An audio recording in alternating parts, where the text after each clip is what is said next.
And you don't have to use the label me. You don't have to say this is me, this is not me. You don't have to start labeling things. Just in your pure perception, you will notice. You see, you will notice.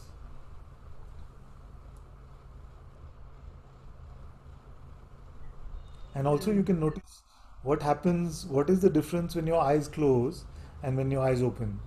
You see, when your eyes close, because of the absence of this seeming external visual stimuli, sometimes it seems easier to fathom like an inner space. But actually, with the opening of the eyes, nothing is happening to your inner space. It is just that there is a lot more content, a lot more stimulus which is showing up for you. But it's happening in the same space actually. that's true. Yeah. You see? So, so, you see, it's very beautiful, yes.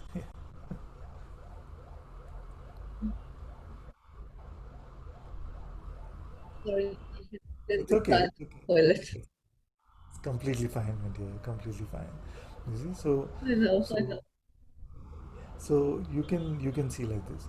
Now, if you were to create now two within this space, you see, if you had to create like you were saying, don't worry, is your child there? Rati. Now the Ah, second one.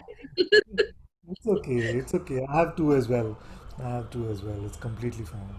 So don't worry. So, so if you were to create an idea of two now in this one space of being, in one space of perception, how would you do that? Is it possible to do it without a thought, a label? Just try it. Just try it. Try to create separation or division, you see, without using any thought.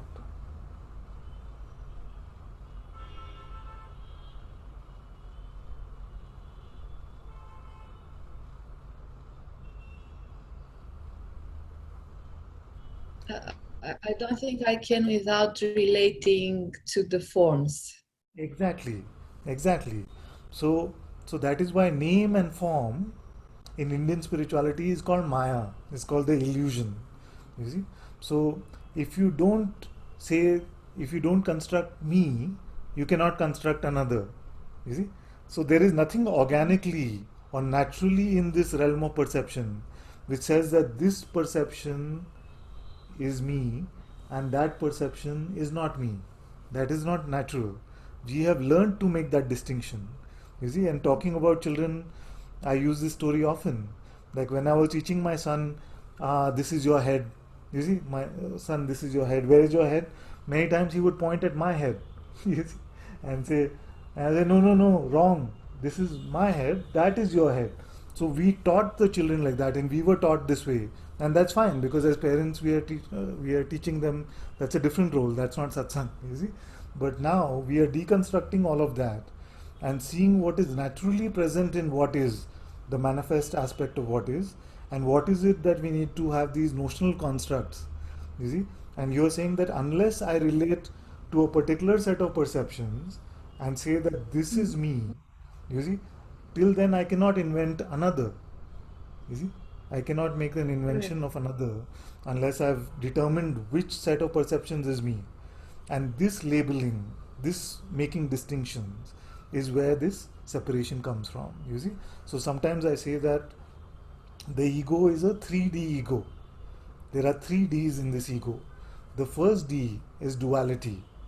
Duality is this me and other. You see? Me and other. So that is D. Once we make this duality, then what happens is that because we start to take ourselves as a limited construct, we open the door to desire.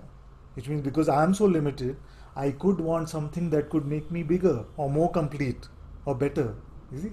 So then we say, if I had that, if I had the perfect partner, if I had $1 million, if I had a very healthy body, something like that, then I could become bigger, more complete, something like this. And these are very popular notions in the world, isn't it?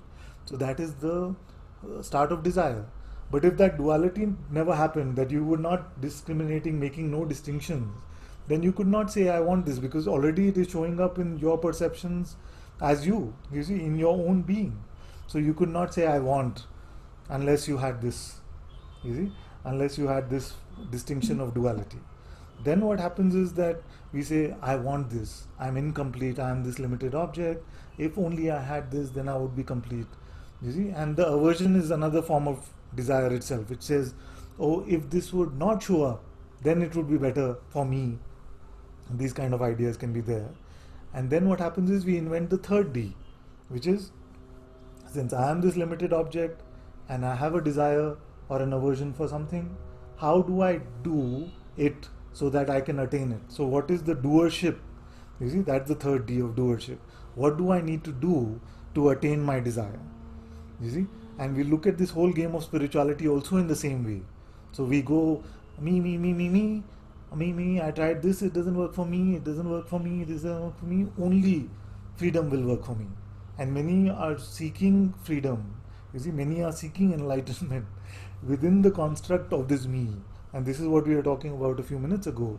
That when the rubber hits the road really, that are you in this so that you can gift this me, this gift of freedom, or are you willing to let go of all that this me notion stands for?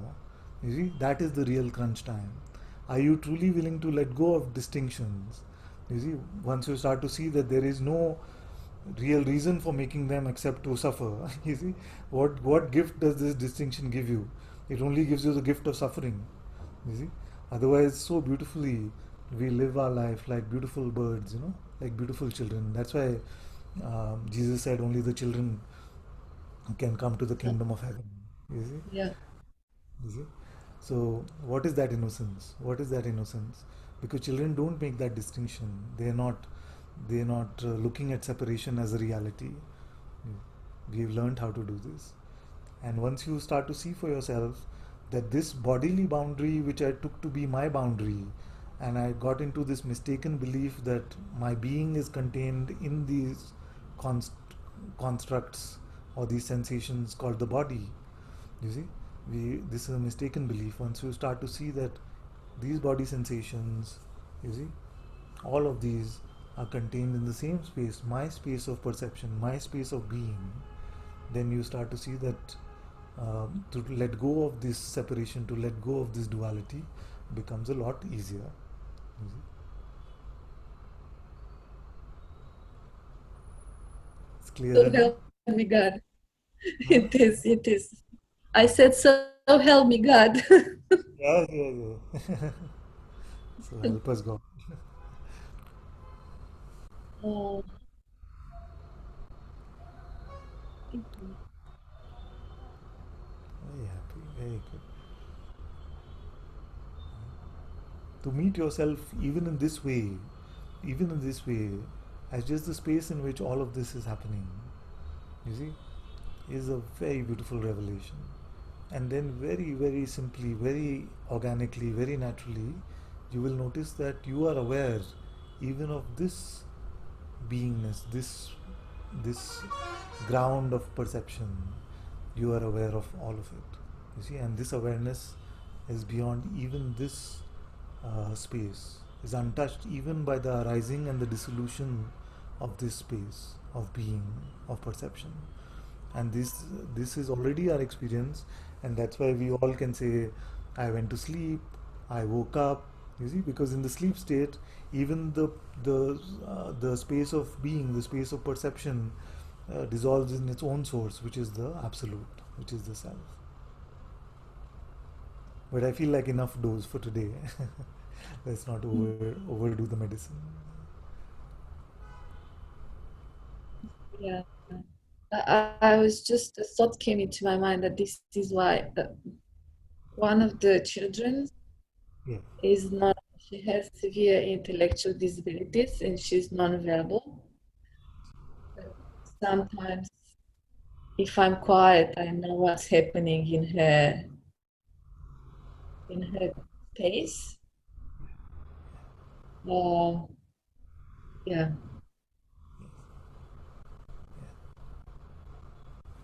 You will become more and more intuitive. You become more and more intuitive. You see, as you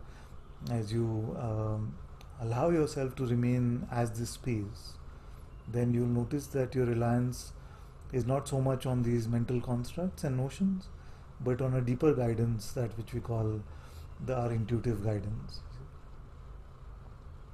It's very good.